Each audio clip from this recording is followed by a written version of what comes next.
ఎప్పుడో చిన్నప్పుడు మా అమ్మ మా నాన్నలు గ్రాండ్గా చేశారనమాట మన బర్త్డేని. తర్వాత కొంచెం పెద్ద అయినాక ఏజ్ వచ్చినాక తక్కువైపోయినాయి బర్త్డేస్. ఎవరు చేసుకోరు కదా పెద్ద అయిపోయినాక. రీసెంట్గా నా లైఫ్లో ఒక మోస్ట్ ఇంపార్టెంట్ రోల్ని ప్లే చేసే ఒక పర్సన్ నా బర్త్డేని గ్రాండ్గా సెలబ్రేట్ చేశారనమాట. సో వాళ్ళే మొత్తం చూసుకున్నారనమాట. చూసారుగా మన బర్త్డే సంబంధించిన సంబరాలన్నీ జరిగిపోతున్నాయి, రెడీ అవుతా ఉన్నాయి. ఒక పక్క చేపల పులుసు, చేపలు, మరి ఇంకో పక్క బిర్యానీకి, చికెన్ బిర్యానీకి కావాల్సిన పనులన్నీ ఒక పక్క చేస్తూ ఉన్నారనమాట. చూడండి, బాస్మతి రైస్ కూడా నానబెట్టేసాము.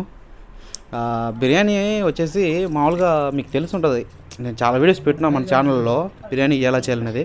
సో నేను ఇందులో బిర్యానీ ఎలా చేయాలనేది మాత్రమే చెప్పట్లేదు, లెంత్ ఎక్కువైపోద్దని వీడియో. అన్నీ సెలబ్రేషన్ జరుగుతూ ఉన్నాయి ఒక పక్క నుంచి. సో ఫైనల్గా అన్ని ఐటమ్స్ కంప్లీట్ చేసుకొని కేక్ కటింగ్ వచ్చేసాం అనమాట. చూడండి, మా యూత్ మా ఊరోళ్ళు, ప్లస్ ఇంకోటి ఏంటంటే ఊర్లో మనకి బయట వాళ్ళు, దూరం వాళ్ళు అట్లా ఉండదు, అందరూ బంధువులు లెక్కనే అనమాట. అందరూ తమ్ముళ్ళు, అల్లుళ్ళు, బాబాయిలు అనమాట. చూడండి, కేక్ కట్ చేస్తుంటే మాకు కేక్ కట్ చేయండి అని మధ్యలో మా వాళ్ళు వేసాలు వేసారనమాట. సో ఎవరిని బాధ పెట్టకూడదని చెప్పేసి పెద్ద ప్లాన్ వేసామన్నమాట.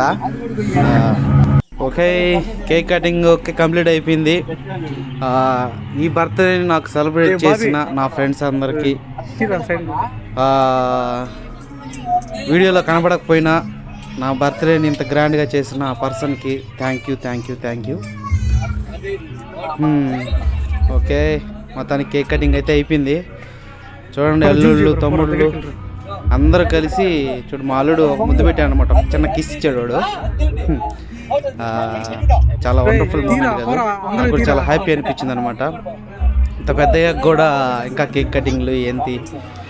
ఓకే, మొత్తానికి చేసాం హ్యాపీగా, చాలా హ్యాపీగా అనిపించింది నాకు, చిన్నపిల్లలాగా అనిపించింది అనమాట. ఫస్ట్ టైం పంచకట్టు అనమాట. చూడండి ఎలా ఉంది, బాగుందా పంచకట్టుడు, వచ్చి రాకుండా కట్టే అనమాట.